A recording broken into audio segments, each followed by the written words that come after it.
Hyvin hoidetut puistot ja ulkoalueet ilman rikkaruohoja näyttävät siisteiltä ja kutsuvat viihtymään.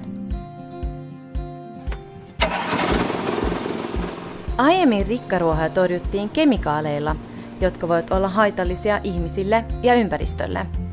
Norjan nykyinen lainsäädäntö kieltää kemikaalien käytön lasten leikkipaikkojen lähellä. EU:ssa kielto on ollut voimassa vuodesta 2009.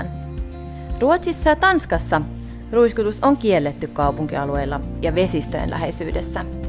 Norjalainen Heatweed Technologies on kehittänyt kemikaalittoman ja ympäristöystävällisen ratkaisun rikkaruohojen pysyvään torjuntaan. Menetelmässä käytetään vain kuumaa vettä. Kuuma vesi saa kasvien solut hajoamaan, jolloin kasvi kuolee juurta myöten. Kasvi kuivuu ja katoaa. Tienhoidosta ja Oslojen puistojen ylläpidosta vastaava NCC on jo vuosia käyttänyt Heatweed-menetelmää. I NCC er vi opptatt av miljøet og de ansattes arbeidshverdag. Med Heatweed-maskiner får vi en miljövänlig, effektiv lösning som är skånsom för arbetarna. Heatweedin laitteiden kapasiteetti on erittäin suuri.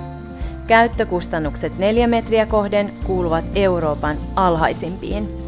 Lisäksi menetelmä on työntekijöille ergonominen ja turvallinen. Jeg synes dette en spennende og utfordrende løsning å jobbe med. Jeg føler på ingen måte at det er belastende for kropp eller muskulatur. Heatweed torjuu kaikkia rikkaruohoja ja muuta kasvustoa, kuten levää ja sammalta.